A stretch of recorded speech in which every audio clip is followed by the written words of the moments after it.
laisse se mettre à l'aise. Bien, on a beaucoup d'absences ce soir, c'est les vacances scolaires visiblement. Les VP c'est des petits jeunes, alors ils sont en vacances scolaires. Il y a des dissipés au fond là.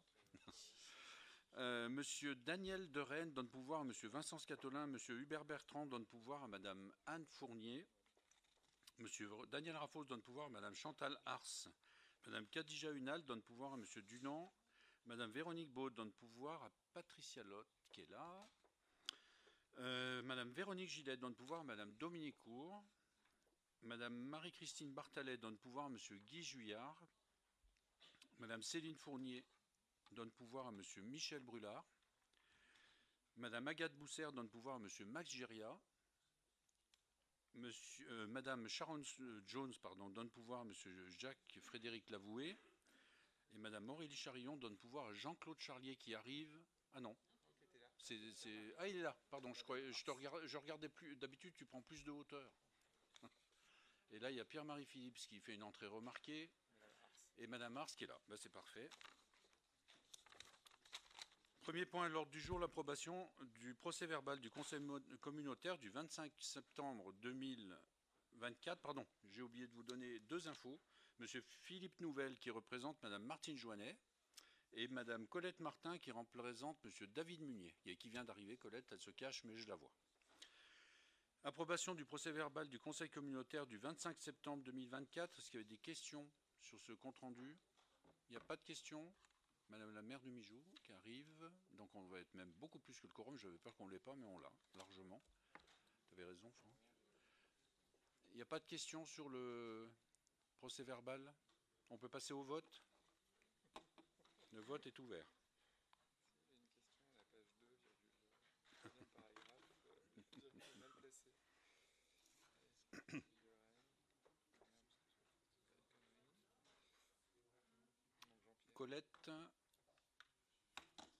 Colette Martin n'a pas voté. Et il y a Jean-Pierre Fouillou.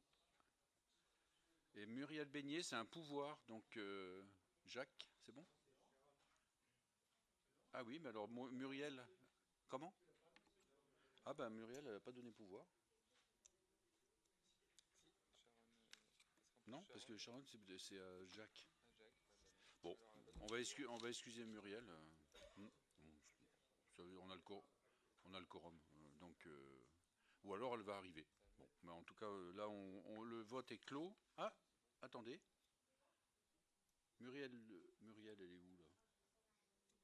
Ah mais non, mais comme elle n'est pas là, ça n'a pas marqué. Bon, le vote est clos. 49-3. En ce moment, c'est à la mode. Et la délibération est adoptée.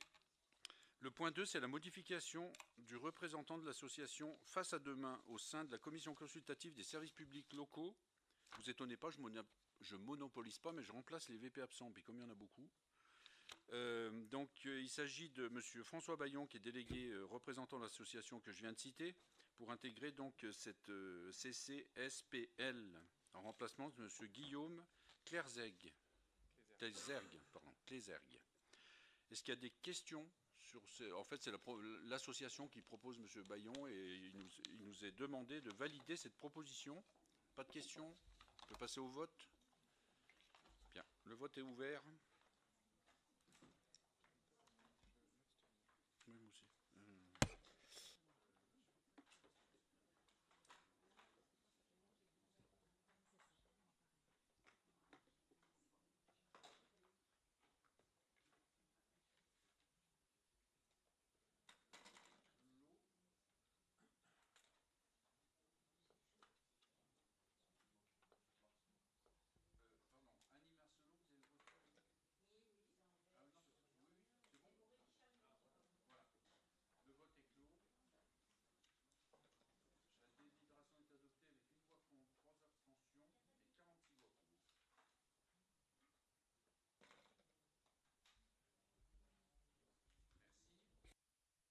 Pardon. Le point suivant, donc le point numéro 3, c'est le budget principal, décision modificative numéro 4. Donc c'est des réajustements, en fait c'est neutre au niveau du montant global du budget. Dans la note de synthèse qui vous est présentés. Donc vous avez les différents mouvements qui sont en fait des arbitrages. Le retrait, par exemple, sur le fonctionnement, le retrait de 30 000 € sur les lignes d'études qu'on n'a pas utilisées à ce stade sur le tourisme, pour les rebasculer en partie, en totalité, pardon, mais 20 000 € sur les prises en charge des déficits d'exploitation 2024 sur la tyrolienne et des 10 000 € de déficit d'exploitation 2024 sur les VTT du Mont-Jura. Ensuite, donc, vous avez dans la section d'investissement la traduction des délibérations que vous allez avoir par rapport à la SEM-Léa. Et donc, vous avez 60 000 € en dépenses qui sont inscrits pour l'augmentation du capital de la SEM.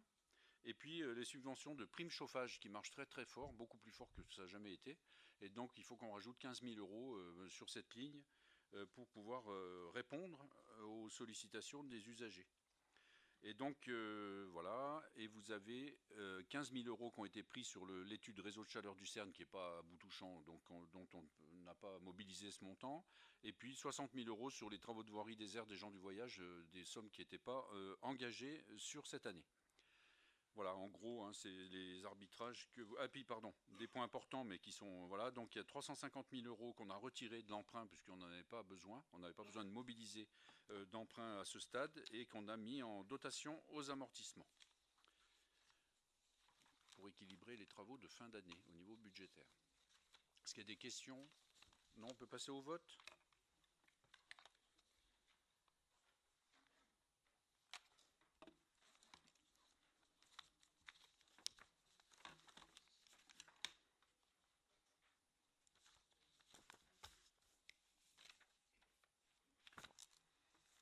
Alors, Monsieur Combe n'a pas voté.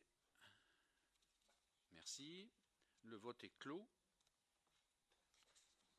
49 voix pour, une abstention. La délibération est adoptée. Le point 4, donc, c'est le reversement de la redevance pour les paris hippiques, comme chaque année, perçue par la communauté d'agglos du Pays de Gex pour la Société des courses de Divonne-les-Bains au titre des Jeux 2023. Donc, en fait, on sert uniquement de collecteur et après on reverse la totalité comme ça a toujours été prévu puisqu'on n'a aucun engagement de l'agglo par rapport à cette activité hippique à Divonne-les-Bains. Je veux juste dire avant de passer au vote, si après il y aura des questions, on peut y répondre évidemment avant le vote. Si la commune de Divonne, ça je sais pas, elle est comment, concernée. Oui. Donc l'ensemble des délégués de Divonne-les-Bains devront quitter la salle pour le vote. Et puis s'il y a des personnes membres de la société des courses à titre personnel dans la salle, c'est possible, hein, des gens qui font du cheval. Eh bien, il faut aussi qu'ils sortent à partir du moment où ils ont un lien particulier avec cette société des courses. Voilà. Voilà. Non mais Yvan, c'est pas la peine de mettre ta blouse. J'ai pas dit que Divonne partait de la séance. J'ai juste dit que sur ce vote-là, il fallait quitter la salle. Mais on va venir vous rechercher, j'imagine. Est-ce qu'il y a des questions sur cette délibération récurrente? Pas de questions? Non. Grille? Non. Oui, à Grilly, il y a plus de chevaux que d'habitants. On a reçu cette leçon. Donc, s'il n'y a pas de questions, on peut passer au vote.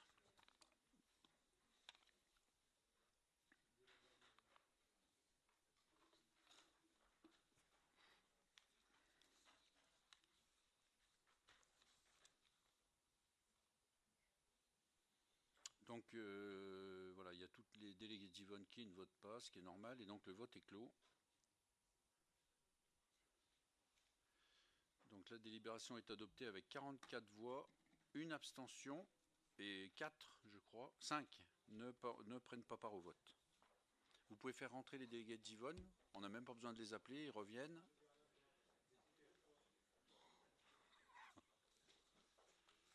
La délibération est adoptée.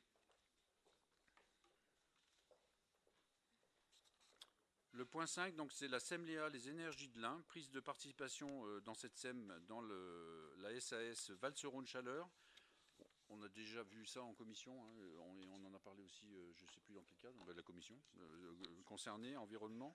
Et donc il s'agit d'abonder sur le capital social de la SEM-Léa. Donc dans la délibération, il vous est rappelé que cette prise de participation se fait à hauteur de 15% du capital social, donc un montant de 60 000 euros. Et il s'agit d'autoriser les représentants de l'agglomération au sein de l'Assemblée spéciale à voter, le cas échéant, en faveur de cette prise de participation lors du conseil d'administration qui sera réuni en ce sens. C'est un abondement de capital global sur le financement des projets, comme on risque d'en avoir encore. Et on souhaite que la plupart des projets, enfin qu'un nombre de projets plus importants puissent se financer sur le PIGEX. Mais ça dépend du rythme des communes et de leurs projets. Est-ce qu'il y a des questions? Monsieur Juillard. Oui, bien.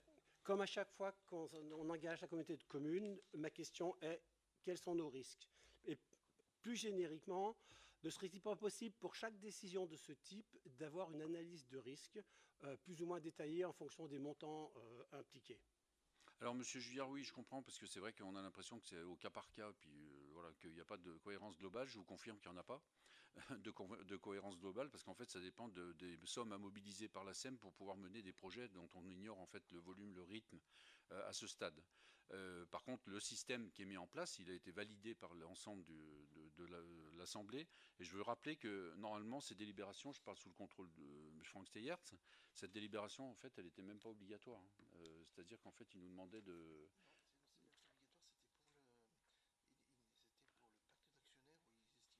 Ah oui, c'est la délibération d'après, la suivante.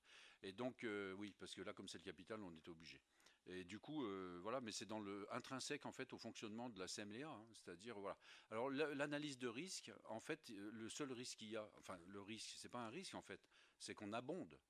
C'est-à-dire c'est de l'argent qu'on reverse, on a des actions en face, hein, c'est pas évidemment un fonds perdu. Ça veut dire qu'en cas de dissolution, par exemple, de la société, on retrouve notre capital, si en tout cas on est dans ces configurations-là. Donc c'est pas du tout un versement les yeux fermés. Et puis en plus, en fait, vous faites une analyse de risque quand vous faites un prêt ou que vous avez des risques de dérive sur votre participation. Mais là, elle est claire. On est d'accord ou pas, hein, ça c'est autre chose. Mais par contre, il n'y a pas de risque en fait. Il y a juste qu'on accepte ou pas d'abonder pour augmenter notre capital pour que la CMLA puisse, comme le font d'ailleurs toutes les EPCI concernés, pour justement mener ces projets. Donc il n'y a pas de risque intrinsèque, il ne peut pas y avoir de dérapage. Ce qu'il peut y avoir, c'est des demandes supplémentaires qui arrivent et où on peut à un moment ne pas être d'accord en se disant mais on finance des projets, puis finalement sur le PIGEX c'est résiduel parce que les communes n'ont pas activé ou n'ont pas les projets concernés. Et à ce moment-là, il est toujours temps de refuser si on considère que ça va trop loin et que c'est trop cher et que ça ne correspond pas à notre orientation. Mais il n'y a pas de risque. Au sens bancaire du terme ou financier du terme, il n'y a pas de risque. Après, la société elle-même, c'est une société publique, hein. On n'est pas sur le financement d'une société privée. Et donc, voilà, il y a des garanties publiques, puisqu'il y a le département, évidemment, qui est à la manœuvre pour lancer ces différentes... il y a la CMLA, il y a d'autres organismes auxquels on a adhéré. Et du coup, encore une fois, c'est complètement public. Et ça évite le risque, justement, de faillite, entre guillemets, le cas échéant. C'est le seul risque qu'il pourrait y avoir sur une société. Mais celle-ci n'est pas privée. Et si le public pouvait être en faillite, le pays le serait depuis longtemps, malheureusement, compte tenu des comptes qu'on constate aujourd'hui. Est-ce qu'il y a d'autres questions? Madame Patricia. Oui, moi je voulais savoir si on pouvait avoir un bilan de cette société et savoir ce qu'elle a fait jusqu'à présent. Oui. Et voilà. En fait, il y a un conseil d'administration où il y a les délégués de l'agglomération qui sont présents. Donc en fait, ces bilans sont publics à partir du moment où ils sont passés dans les instances. Donc on pourra faire passer effectivement les documents qu'on a sur... en tant qu'actionnaire, on reçoit de toute façon l'ensemble des documents. On pourra vous les faire passer. Donc vous allez regarder pour... Ok. Jacques Dubout. Oui, je suis représentant de l'AGLO au conseil d'administration, donc j'ai les documents. On les a aussi. Hein. Là, cette délibération, c'est pour rentrer au capital du réseau de chaleur de Val-Sérône. Donc, ça n'a pas d'apport d'argent de l'AGLO. C'est la délibération suivante. Hein. Mais tout petit, très court résumé, comme ça peut-être ça répond pour le deuxième point. Actuellement, la CMLA, elle a investi 950 000 € sur le PIGEX, principalement sur des projets à Gex, hein, les projets des ombrières à Pertan et à Chouvilly. Et puis, après l'appel de capital supplémentaire, il y a deux projets, de nouveau un projet sur Gex, un projet sur Crozet qui pourrait être libéré par rapport à cette augmentation de capital. Pour l'instant, il y a plus d'investissements faits que le capital que l'agglo a porté à l'Assemblea. Et puis vendredi, j'ai eu une discussion avec le directeur. Je lui ai dit qu'il fallait qu'il vienne en commission environnement et qu'il présente un peu la façon de procéder pour pouvoir présenter nos projets à l'Assemblea. Ça reste un peu nébuleux, même moi je lui envoie des mails et ça n'avance pas. Donc il faut vraiment qu'on arrive à faire fonctionner ça. Oui, merci Jacques pour ce retour très précis. En fait, on va avoir une multiplication de ces projets un peu partout. Donc la difficulté, ça va être aussi d'assumer l'ingénierie, etc., par rapport à la structure de l'Assemblea. Ce trouble, entre guillemets, qu'on peut avoir sur le manque peut-être de clarté, c'est pas un manque de transparence, c'est en fait aussi une structure très jeune, et que du coup, il faut aussi caler, parce que c'est très lourd, hein, enfin, en tout cas au niveau du travail de mise en route, c'est absolument lourd, et surtout, il y a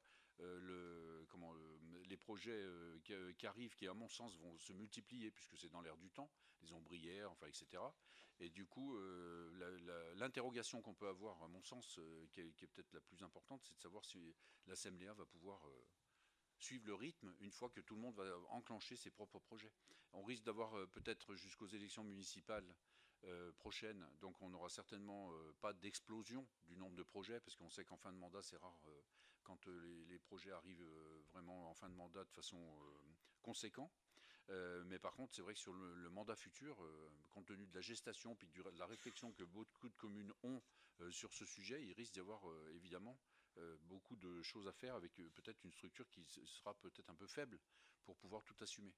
Donc voilà, mais une structure, ça aussi, ça s'adapte. Hein. Enfin, s'il y a vraiment beaucoup de projets, les financements qui sont mobilisables sur ces sujets-là, ben, à ce moment-là, il faudra prendre des décisions d'augmentation de la structure, des capacités humaines pour faire tout ce travail d'ingénierie, etc. Mais ça, bon, voilà, il y aura une adaptation qui sera le problème des futurs élus, puisque c'est là qu'il y aura le plus certainement de dossiers déposés. Merci Jacques. Donc, s'il n'y a pas d'autres questions, on peut passer au vote. Il n'y a pas d'autres questions? Non?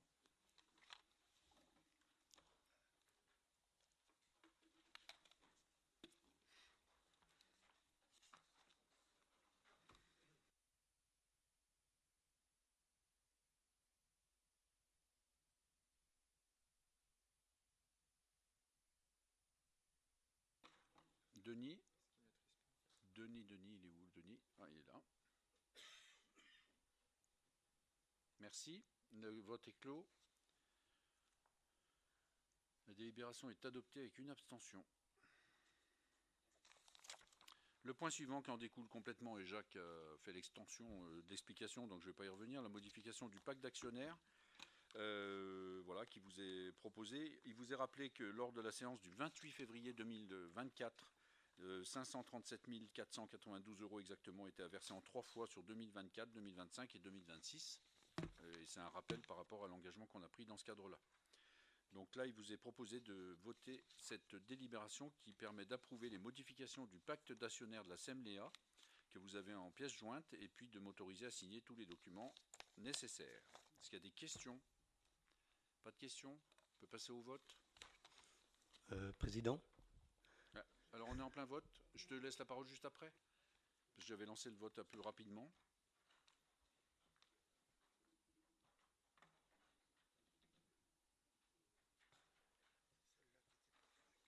Lionel, Roger, Colette, merci. Le vote est clos. La délibération est adoptée. Jacques? Oui, c'est parce que j'ai retrouvé le chiffre des investissements qui pourraient être déclenchés par rapport à cette augmentation de capital.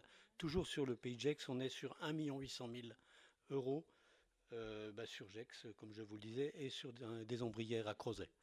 Donc c'est quand même un peu une bascule, c'est pas comme au loto, mais les investissements reviennent quand même sur le pays GEX. Mais c'est vraiment la façon de procéder qui est compliquée. Beaucoup de communes viennent me demander, mais comment on fait? Et même moi, je ne peux pas leur dire. Donc il faut qu'on arrange ça. Oui, mais de toute façon, Franck Steyer avait déjà relevé un certain nombre de points, puis et en lien avec Eric, avec Monsieur Berthet, Eric, oui. Et du coup, effectivement, il y a aussi des explications qu'il peut redonner en direct. Il était venu une fois déjà, je crois. Il était venu à la présentation quand on a lancé l'opération au bureau. au bureau de l'agglomération, mais on pourrait le faire venir à un conseil communautaire ou carrément, parce que du coup tout le monde en profite, effectivement. Mais je pense il y a le temps de l'apprentissage, on va le dire comme ça. Le point numéro 7, extension du tramway des Nations dans entre le Grand Saconnet et Ferney-Voltaire, demande de subvention Interreg. Donc cette délibération très importante, vous le voyez, puisque vous avez le détail aussi de la programmation de ce tram à Ferney-Voltaire avec son coût global. Je vous rappelle qu'on a repris au niveau de l'agglomération donc l'inscription budgétaire et le pilotage de cette opération. Je veux rappeler aussi qu'en fait on a allégé, entre guillemets, la SPL de ces inscriptions, puisque en fait c'est l'agglomération qui est maîtrise d'ouvrage dans ce domaine, que la SPL était mandatée pour faire les études préalables. J'en remercie d'ailleurs Vincent Scatolin et puis Gilles Bouvard pour ces études, puisqu'on est à bout touchant et qu'il y a, je crois, un travail préparatoire efficace qui a été mené. Et donc, voilà, on a souhaité reprendre, parce que de toute manière, on en aurait eu l'obligation très vite, les inscriptions de l'ensemble de ce programme au compte de l'agglomération, avec un élément supplémentaire, puisqu'on est dans la sollicitation de Interreg. Hein, l'objectif, c'est 8 millions d'euros quand même sur l'ensemble de l'opération. Et de toute façon, rien que les demandes de subvention n'auraient pas pu se faire par la SPL, mais bien par l'agglomération, puisqu'il fallait être qualifié au niveau c'est pas une collectivité, mais en tout cas au niveau de notre structure, il fallait être qualifié dans ce cadre-là pour pouvoir émarger auprès de la région Bourgogne-Franche-Comté, qui est déléguée comme région guichet, entre guillemets, pour ces demandes de subventionnement. Donc je vous rappelle aussi, puisque vous l'avez dans la délibération, mais c'est important sur ce dossier qui est primordial pour notre secteur, qu'on a cette participation suisse qui était à 14 millions qui passe à 16, hein, donc par le truchement de la précision en fait, des calculs et du change, etc. Donc c'est bien aussi parce que ça nous permet d'avoir une participation plus importante que ce qui était indiqué au départ. Qu'on a un delta important qui sera évidemment à la charge de l'agglo et des négociations qu'on peut avoir avec nos partenaires qui sont très faibles en dehors d'Interreg, puisque ces partenaires traditionnels, il y a l'État hein, qui aussi a voté 4,6 millions hein, sur le sujet. Et du coup, par contre, sur la région Auvergne-Rhône-Alpes et le département de l'Ain, pour l'instant, on n'a aucun engagement. La région Auvergne-Rhône-Alpes, parce qu'elle ne finance pas les trams, elle finance le matériel roulant sur les voies ferrées, mais pas les trams. Et du coup, le département de l'Ain aujourd'hui n'a pas acté de participation à ce stade sur ce projet. Donc voilà, mais l'agglomération, c'est 23 millions d'euros qui sont à boucler si on n'a pas d'autres participations. Et du coup, elle est aussi dans ses plans d'investissement et ses projections, ses plans pluriannuels d'investissement qui sont étudiés par nos services sous l'autorité du directeur général des services et du directeur des finances. On a aussi évidemment intégré le pire des cas, c'est-à-dire le cas où on n'est pas d'autres subventions que celles qui sont précitées. Et on a évidemment la capacité, même si ça serait plus compliqué évidemment, mais on a la capacité évidemment de mener ce projet et celui de la Porte de France sur notre maîtrise d'ouvrage concernant le BHNS. Voilà, je voulais vous dire ça parce que c'est tous des chiffres très importants, vous n'êtes pas toujours dedans, et du coup je crois que c'est aussi intéressant d'avoir ce cadre pour garder quelques balises sur ces dossiers majeurs. Est-ce qu'il y a des questions? Monsieur Juillard. C'est une question sur notre structure interne. La région dispose à Bruxelles d'une interface auprès des institutions européennes dans le but d'accompagner les acteurs et de représenter les intérêts régionaux. Donc j'imagine qu'on va utiliser cette structure. Et ma question, c'est sur la CAPG, qui dans la structure CAPG est chargé de la relation avec cette interface bruxelloise? Sont-ce les vice-présidents ou quelqu'un d'autre? C'est le président par essence, comme c'est le maire dans une commune, mais après il y a des délégations, mais voilà. Mais par contre sur la structure, on n'a pas des liens directs avec cette structure. Aujourd'hui, on doit faire passer les dossiers qui sont d'ailleurs préparés grandement par la SPL, hein, en collaboration avec Joël Leminous et les services de l'agglomération. Et donc on doit préparer les dossiers pour déposer auprès de ce que j'ai dit précédemment. Il y a un guichet unique qui est prévu, donc on dépose ces dossiers. C'est la région c'est la région Bourgogne-Franche-Comté qui est chargée de ça, parce que c'est comme ça. Voilà, il y a eu en fait la volonté centralisée pour que l'Europe, j'imagine, n'ait pas toutes les régions qui viennent avec chacun leur dossier, chacune. Et donc, on suit le circuit normal et on prend pas notre petite sacoche et on va pas faire du lobbying auprès de la structure en direct, puisque en fait, c'est pas ce circuit-là qui est retenu sur les dossiers Interreg. Ah, cependant, Non, mais c'est ça quelque chose aboutit. qui se passe dans notre région Ça et on a aboutit. quelqu'un qui défend les intérêts de la région. Même si la compétence de la communauté de la Voilà. région, ce n'est pas le tram. C'est pour ça que la région Auvergne-Rhône-Alpes, comme les autres, ont délégué à la région Bourgogne-Franche-Comté le soin de collecter ces dossiers en direct, comme pour tout Non, le monde. ça, il faut parler de l'administratif. Moi, je parle Non, mais du je parle de lobbying. dépôt de dossier de la subvention, je personne qui est à m'excuse, il n'y a que Bruxelles est ça là qui pour faire compte. du lobbying. Ouais. Non, mais ce qui compte, c'est l'argent qu'on va en retirer. Enfin, Ouais. et du coup, voilà, le circuit, je vous l'ai expliqué, moi je ne peux pas vous dire plus que ça. Donc ce circuit, il est très clair, et la région Auvergne-Rhône-Alpes, comme les autres régions, ont délégué, parce que je pense que l'Europe a exigé qu'il n'y ait qu'une seule région correspondante, j'imagine, ont délégué donc ce rôle à la région Bourgogne-Franche-Comté. J'ai des difficultés de vous expliquer plus, puisque c'est exactement le circuit qui est. Et donc, on nous demande de passer par ce guichet unique pour faire remonter les dossiers à la structure que vous évoquez à Bruxelles, et du coup, où ça sera instruit pour pouvoir avoir cette subvention ou pas. D'accord. Oui. Voilà. Donc l'instruction passe comme vous le dites, par Oui, les la commissions liste d'attribution. suisse et la Franche-Comté, mais ça se trouve devant la commission et après une décision doit être prise. Oui. Là, on a quelqu'un à Bruxelles de la région qui peut Ah, oui. intervenir Non, mais, et, pour pousser notre Mais, dossier. hein. C'est ma question.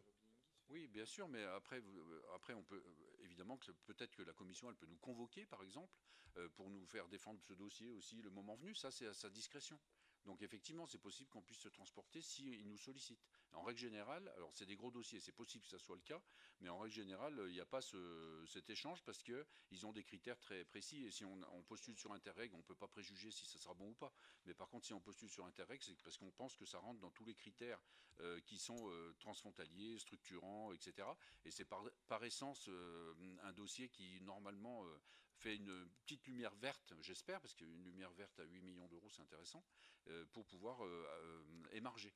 Mais après, ça, c'est la commission qui dira, qui peut demander en disant, bah voilà, il nous manque des explications, il faut venir défendre le dossier, etc. Mais la commission, elle écoute les lobbyistes et on en a un de la région à Bruxelles. Moi, je parle de celui-ci. Comment est-ce qu'on le fait intervenir? Bon, écoutez, moi, je ne peux pas vous dire plus. Bon. Monsieur Philippe va vous éclairer. J'ai pas cette capacité. Juste pour préciser, la région Bourgogne-Franche-Comté, elle est gestionnaire de l'Interreg France-Suisse. Ce fonds spécifique dont la grande variété des soutiens européens. Voilà, possibles. mais ça, moi, je veux bien. Oui, on peut faire un cours effectivement sur les statuts et l'organisation. Je dis juste que là, sur le dossier qui nous occupe, en fait, ces fonds transfrontaliers, le circuit, je crois qu'il est clair. Après, ça n'empêche pas, le cas échéant d'être convoqué encore une fois pour défendre ce dossier, j'imagine.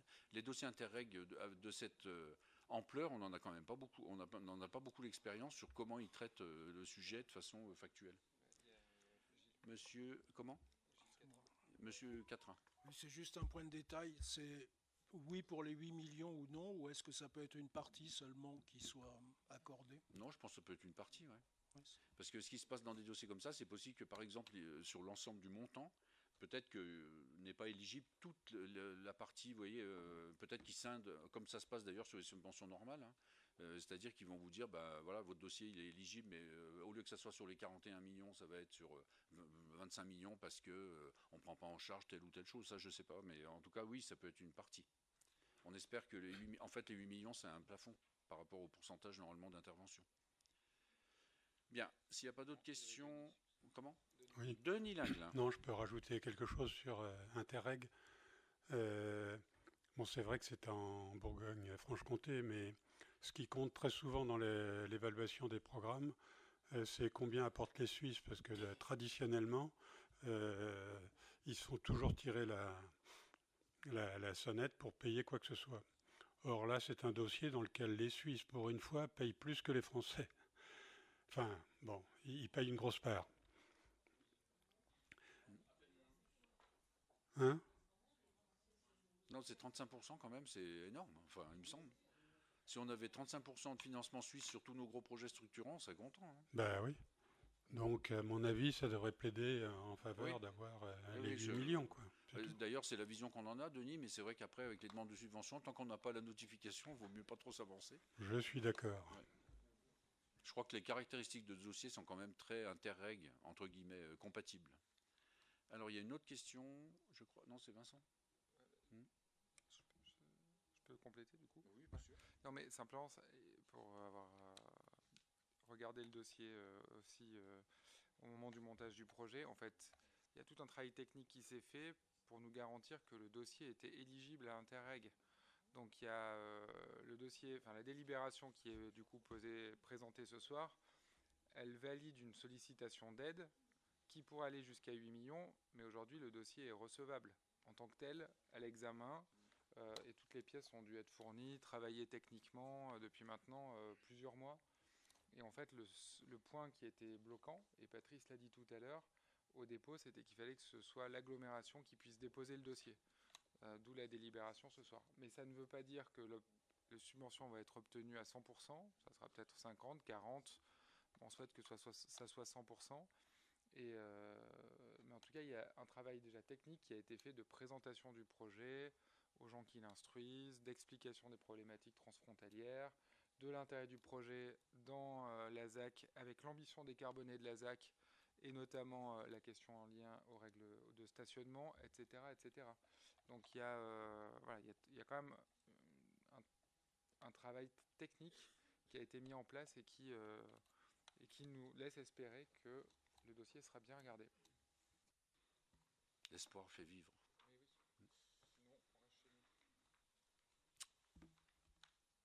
S'il n'y a pas d'autres questions, on peut passer au vote. Le vote est ouvert.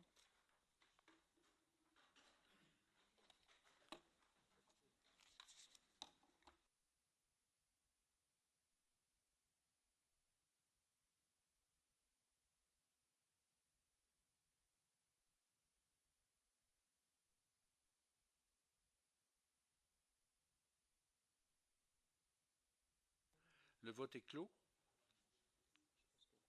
Oui, ça peut être contre.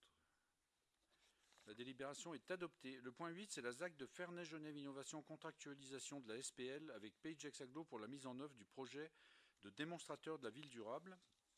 Donc, les élus de la SPL doivent sortir, hein, je le dis aussi, je suis désolé, mais bon. Moi compris, donc. Parce qu'ils ne doivent pas prendre part au vote et ils ne doivent pas voter non plus pour les pouvoirs qu'ils pourraient avoir. Il restera 2 vice-présidents présents. Comment? Attends. Elle est où? Ah oui, oui. C'est Bernard Voyat, du coup, qui sera désigné, puisqu'on va encore avoir moins de vice-présidents à la table, puisque Isabelle est aussi actionnaire. Alors, oui, t'es pas actionnaire, t'es représentante de l'aglo. Et donc, il vous est rappelé que avec le concours de, s'il vous plaît, de la SPL Terrinov, donc le quartier bas carbone de la ZAC de Ferney-Genève Innovation a été lauréat en mars 2022 de l'appel à manifestation d'intérêt démonstrateur de la ville durable piloté par la Banque des Territoires et financé dans le cadre du soutien de l'État France 2030. Donc c'est contractualisé depuis le 12 octobre 2022 par la validation du Conseil communautaire et signé depuis le 17 octobre 2022. Ces conventions portent sur la première phase d'incubation sur 3 ans avec 15 études représentant un budget d'1 650 000 financé à hauteur de 500 000 € par l'État. Et Pagex Aglo est bénéficiaire de la subvention de l'État compte tenu de ce lauréat. Il est convenu que cette enveloppe soit redistribuée aux différents porteurs de projets identifiés dans la Convention, dont la CRMA, l'Université Mont-Blanc, Savoie-Mont-Blanc et la SPL Terrinov, qui est naturellement le principal porteur des actions à conduire. Le montant prévisionnel de la subvention reversée à la SPL s'élève à 208 000 €, auquel il convient d'ajouter 27 400 € au titre de l'ingénierie interne à la SPL pour la conduite de cette opération. Voilà. Est-ce qu'il y a des questions? Démonstrateur de la ville durable, c'est ce qui vous inspire? Bien, écoutez, je vais laisser la présidence à Bernard Voyat, et puis on va se transporter à l'extérieur pour tous ceux qui sont concernés par la participation d'une manière ou d'une autre à la SPL.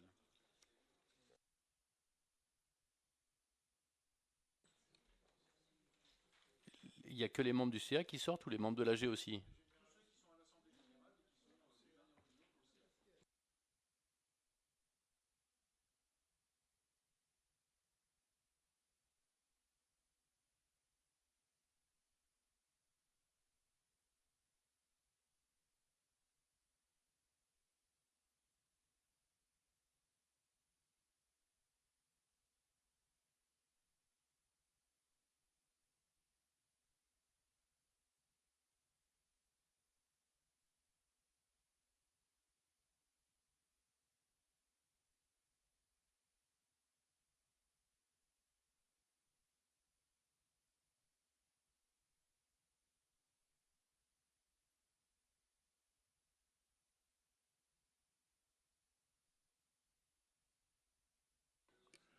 Bien, je crois que tout le monde est sorti. Donc, il s'agit d'approuver les termes du projet de la convention annexée entre PageX, Aglo et la SPL Territoire d'innovation, d'autoriser Monsieur le Président ou son représentant à signer la dite convention et en suivre bonne exécution. Donc, est-ce qu'il y a des personnes opposées? Ouais, on va voter, oui. Mais quand même, puisqu'il reste plus grand monde. Bien. Donc, on va ouvrir le vote. Qui c'est qui ouvre le vote? C'est bon. Eh bien, vous pouvez voter.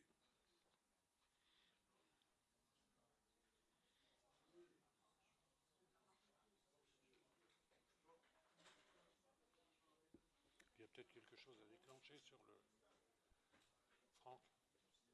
Franck, il n'y a pas quelque chose à déclencher pour le vote?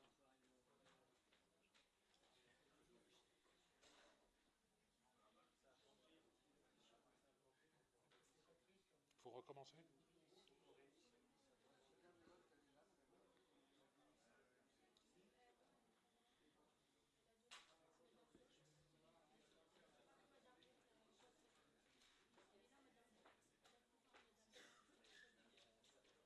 Oui, il ne faut pas que Madame Lotte vote pour le pouvoir de Madame Baud.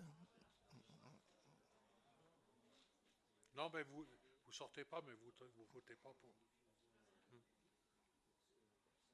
Et pareil pour Madame Fournier, pas utiliser le pouvoir d'Hubert.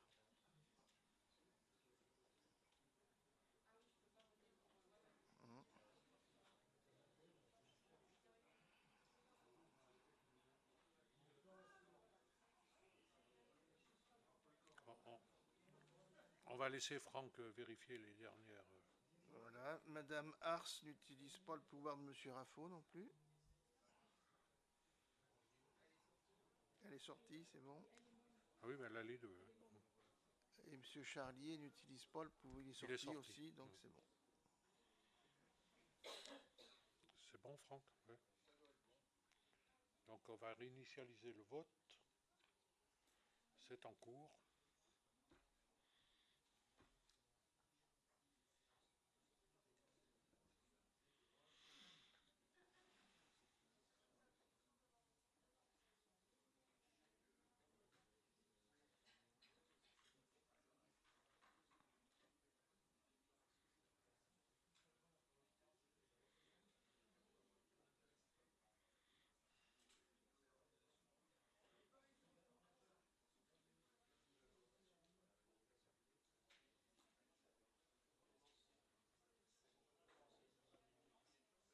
Ça paraît pas? Elle s'affiche pas? Ça y est, c'est parti. Donc normalement, vous pouvez voter.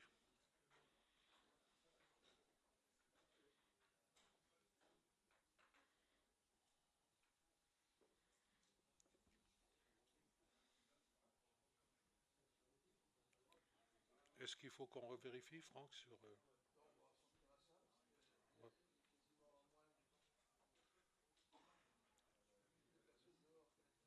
Il y a plus de personnes dehors que qui votent.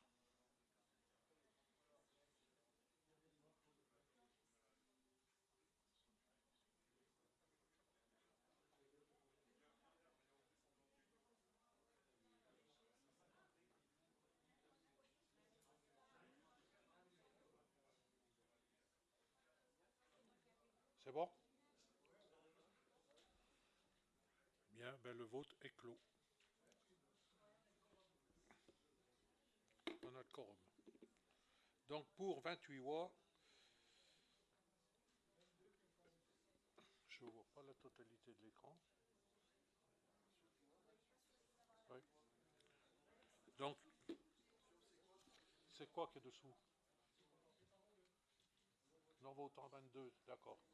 Pour 28 voix. Donc la résolution est adoptée. Merci pour vous. Merci à vous.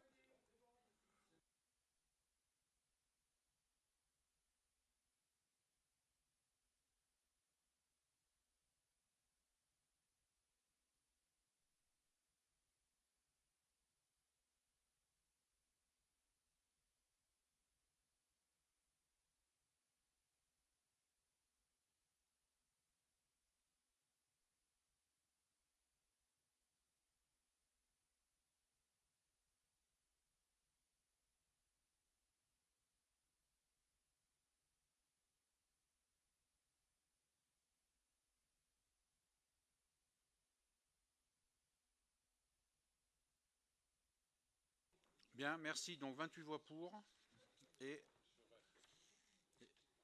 non votant 22. Bon. Oui, parce qu'il n'y a pas de quorum pour ce genre de vote. Comme on fait sortir tout le monde, c'est difficile d'avoir le quorum. Bien, la délibération est adoptée. Merci Bernard. Le point 9, c'est l'attribution des lots 2 et 3, consultation de renouvellement des véhicules de la flotte automobile de l'agglomération. Il y a 2 véhicules qui vous sont proposés, donc un qui concerne le service sentier. Et donc c'est à l'entreprise Balédier 4x4 sur la commande d'un Suzuki Jimny, etc. Donc pour 29 593 € TTC. Et puis l'autre pour le service maîtrise d'ouvrage, maîtrise d'œuvre, bâtiment. C'est ça Pascal? Oui. Et du coup, qui est un jumper, Citroën Jumper utilitaire, hein, donc pour 49 073 € 99. C'est le remplacement des véhicules usés jusqu'à la corde. Est-ce qu'il y a des questions?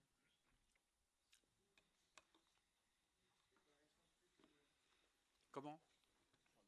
Il y a le lot 1 qui est à déclarer sans suite. Ah oui, pardon, oui, le lot 1 qui a été déclaré sans suite. Oui. C'était des véhicules légers. Bon. Ok. S'il n'y a pas de questions, on peut passer au vote.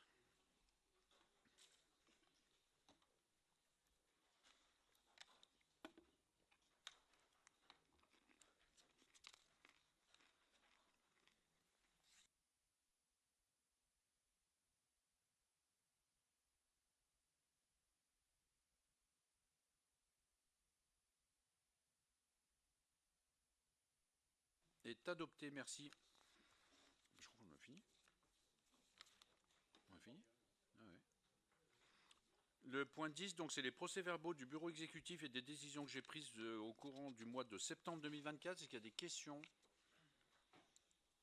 Pas de questions? C'est un prendre acte, hein. Donc il n'y a pas de vote. Le point 11, c'est les déclarations d'intention d'aliéner, les DIA du mois de septembre 2024. Pas de questions non plus, merci.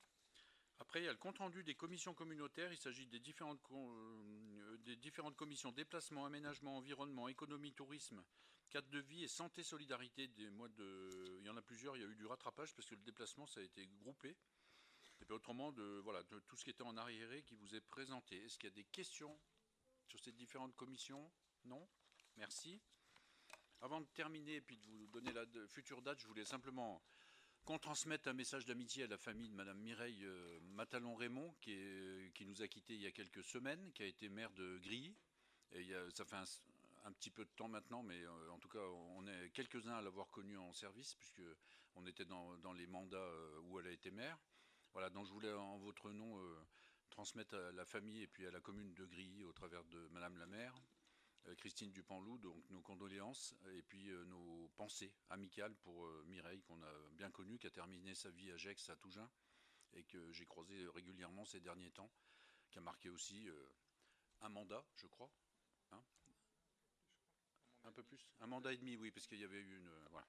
Mais par contre, voilà, qui a aussi œuvré pour son petit village au sein du pays de Gex. Je voulais vous dire aussi que le prochain conseil communautaire aura lieu le mercredi 27 novembre 2024 à 19 h dans cette même salle. Et puis, je vais vous demander aussi s'il y a des questions diverses. Il n'y a pas de questions diverses? Eh bien, écoutez, on vous invite au pot de l'amitié. On vous souhaite une belle soirée, puisqu'on ne vous l'a pas gâché. C'était pas trop long. Il y a Isabelle qui va aller voir son match ou je ne sais pas quoi. Et du coup, on vous attend en bas pour le verre de l'amitié. Merci à tous.